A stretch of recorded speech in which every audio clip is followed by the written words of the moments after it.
Hello friends, welcome to learn services. This is Ram Soni. Discuss कर रहे हैं आज बहुत ही महत्वपूर्ण टॉपिक के बारे में। अभी हाल ही में अनाउंसमेंट किया गया है, आदेश दिए गए हैं मध्य प्रदेश राज्य निर्वाचन आयोग के द्वारा। उन्होंने बोला है कि पंचायती राज संस्थाओं के चुनाव परिणाम की घोषणा स्थगित करने के आदेश दिए हैं, स्थगित रखने के आदेश दिए हैं, क्योंकि अभी तो पंचायती राज के इलेक्शन होंगे लेकिन उसका रिजल्ट जारी नहीं किया जाएगा, ऐसा मध्य प्रदेश राज्य निर्वाचन आयोग ने कहा है।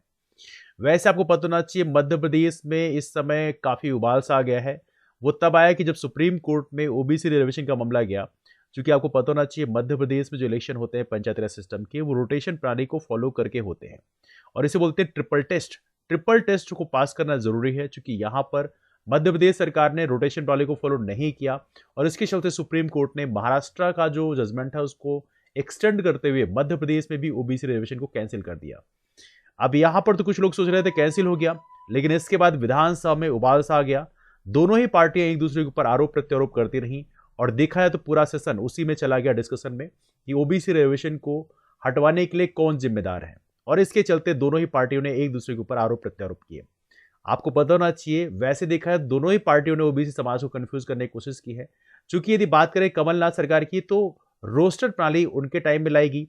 रोस्टर प्रणाली एक ऐसी प्रणाली थी जिसके चलते जो जिस कैटेगरी से बिलोंग करता है वो उसी कैटेगरी में फाइट करेगा। इसके चलते ओबीसी को काफी नुकसान हुआ। इसके बाद यदि हम प्रेजेंट सरकार की बात करें, इन्होंने भी कंफ्यूज करने की कोशिश की। क्योंकि ओबीसी रिजर्वेशन को यदि हम बात करें रियल मुद्दा बनाने के लिए, यदि आप चाहते हैं कि ओबीसी रिजर्वेशन मिले, तो कास्ट बेस्ड सेंसस होना चाहिए था, जाति आधारित जनगणना होती तो शायद उसको एक बल मिलता। लेकिन केंद्र सरकार जो कि एज ऑफ नाउ बीजेपी सरकार है, उन्होंने उसके लिए रेफ्यूज कर दिया कि नहीं, हम कास्ट सेंसस नहीं कराएंगे। तो ये प्रकार से ओबीसी समाज को कंफ्यूज करने के लिए दोनों ही पार्टियों ने काम किया है। लेकिन एज ऑफ नाउ एक टेम्पररी मेजर लेते हुए मध्य प्रदेश राज्य निर्वाचन आयोग ने कुछ यहां पर आदेश दिए हैं, जिसमें आप कह सकते हैं कि ये आदेश जो है थोड़ा सा टेम्पररी मेजर्स के लिए है। इसमें लिखा है त्रिस्तरीय पंचायतों के आम निर्वाचन वर्ष 2021-22 में सारणीकरण एवं निर्वाचन परिणाम की घोषणा रोके जाने के संबंध में। ये एक महत्वपूर्ण इंफॉर्मेशन है और ये तत्काल इंफॉर्मेशन दी गई है। और ये इंफॉर्मेशन जो कलेक्टर हैं, जिला निर्वाचन अधिकारी हैं, वो सभी पूरे प्रदेश को दिया गया है। और ये इंफॉर्मेशन आज की है, मतलब आज 22/12/2021 में ये ऑर्डर जारी किए गए हैं, जिसमें आप देख सकते हैं पूरा का पूरा लिखा है कि उपरोक्त विषयांतर्गत संदर्भित पत्रों का कृपया अवलोकन करने का कष्ट करें, जिसके द्वारा माननीय सर्वोच्च न्यायालय के एसएलपी क्रमांक 2734/2021, ये मिसलेनियस एप्लीकेशन डायरी नंबर ये है, मनमोहन नागर विरुद्ध मध्य प्रदेश शासन अमान्य में पारित आदेश दिनांक, ये सारी चीजें यहाँ पे लिखी हुई है।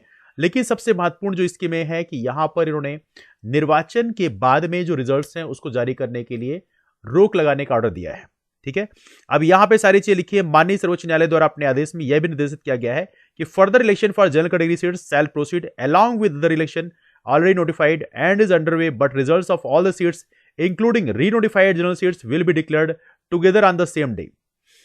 तो ये बेसिकली देखा जाए तो यहां पर इलेक्शन तो होगा, लेकिन यहां पर रिजल्ट तब जारी किया जाएगा जब बेसिकली सारी सीटों का इलेक्शन हो जाएगा। क्योंकि ओबीसी की सीटों को जनरल की सीट करने का ऑर्डर सुप्रीम कोर्ट ने दिया है और उन्होंने बोला है कि आप ओबीसी की सीटों को जहां पर आपने नोटिफिकेशन जारी किया उसको कैंसिल करें और उसके बाद दोबारा से नोटिफिकेशन जारी करें उसको जनरल में कन्वर्ट करके, मतलब ओबीसी रिजर्वेशन को आप खत्म कर दें। तो ये बेसिकली यहां पर है। लेकिन सबसे महत्वपूर्ण बात यह है कि यहां पे ऑर्डर सुप्रीम कोर्ट ने दिया था कि आप उसको कन्वर्ट करें और उसके बाद जो रिजल्ट है वो सभी का सेम दिन जारी होगा।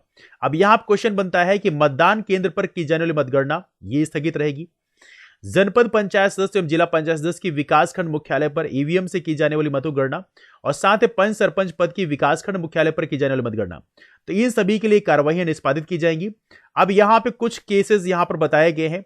कैसे, मान लीजिए इस संबंध निम्नलिखित निर्देशों का पालन किया जाना सुनिश्चित करें। जैसे यहां पे लिखा है, मतदान केंद्र पर की गई मतगणना पंच सरपंच पद के लिए से संबंधित समस्त अभिलेख जनपद पंचायत सदस्य जिला पंचायत सदस्य के विकासखंड मुख्यालय पर ईवीएम से की गई मतों गणना तथा पंच सरपंच की विकासखंड मुख्यालय पर की जाने वाली मतगणना संबंधित समस्त अभिलेख उपस्थित अभ्यर्थियों अभिकर्ताओं की उपस्थित में सील बंद कर सुरक्षित अभिरक्षा में रखे जाएंगे।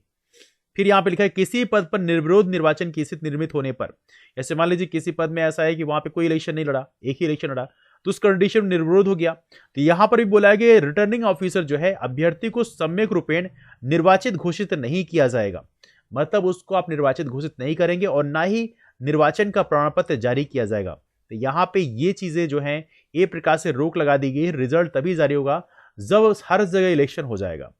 संबंधित रिटर्निंग ऑफिसर, और ये लिखा गया इसमें, इस आशय की सूचना चस्पा की जाए तथा इसका व्यापक प्रचार प्रसार किया जाए। तो ये सारा का सारा जो ऑर्डर है ये राज्य निर्वाचन आयोग के द्वारा दिया गया है। मध्य प्रदेश राज्य निर्वाचन आयोग के सचिव हैं जिनका नाम है BS जामोद, इनके द्वारा ये ऑर्डर दिया गया है समस्त कलेक्टरों को, जिला निर्वाचन अधिकारियों को।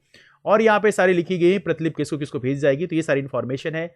मतलब मध्य प्रदेश में जो इलेक्शन हो रहे हैं पंचायती राज सिस्टम के, उसके रिजल्ट्स जारी नहीं किए जाएंगे। रिजल्ट तभी जारी किया जाएगा जब सारी सीटों का, मतलब जो ओबीसी का जनरल में कन्वर्ट होगा उसका भी प्रॉपर इलेक्शन हो जाएगा, तब सबका साथ में रिजल्ट जारी किया जाएगा। तो ये एक नई इंफॉर्मेशन है जो आप लोग ध्यान रखें, और ये इंफॉर्मेशन अपने सभी यार दोस्तों को आप शेयर जरूर करें, जिससे एटलीस्ट उन्हें पता चल जाए कि मध्य प्रदेश में पंचायती राज सिस्टम के इलेक्शन किस तरह से हो रहे हैं। तो ये रहा डिस्कशन इस टॉपिक के बारे में। इसके अलावा यदि आप चाहते हैं कि हमारा चैनल जो है, यदि आप सिविल सर्विस जैसे एग्जाम की तैयारी कर रहे हैं तो आप हमारे चैनल को फॉलो कर सकते हैं, सब्सक्राइब कर सकते हैं, क्योंकि इस चैनल में complete full content civil services के लिए डाला जाता है। तो उसके लिए आप इस चैनल को जरूर फॉलो कर सकते हैं। और साथ में यदि आप खुद भी MPPSC जैसे एग्जाम की तैयारी कर रहे हैं तो आप शाम की 4 बजे की मेंस की आंसर राइटिंग जो लाइव क्लास होती है उसको आप जरूर ज्वाइन करें, उससे आपको बहुत बेनिफिट मिलेगा। और साथ में आप रामसोनी MPPSC नाम का टेलीग्राम ग्रुप ज्वाइन कर सकते हैं। वहां पे क्लासेस की इंफॉर्मेशन तो शेयर की आती है, लेकिन साथ में जो PDF होती है क्लास के वो भी वहां पे शेयर किए आते हैं, तो आप उसके लिए उसे ज्वाइन कर सकते हैं। और ये रहा इस डिस्कशन इस टॉपिक के बारे में। और दैट्स ऑल फॉर नाउ। मुलाकात करते हैं आप लोग फिर, तब तक के लिए bye bye, take care, have a wonderful day ahead, keep move forward and thank you so much to all of you, take care, thanks much.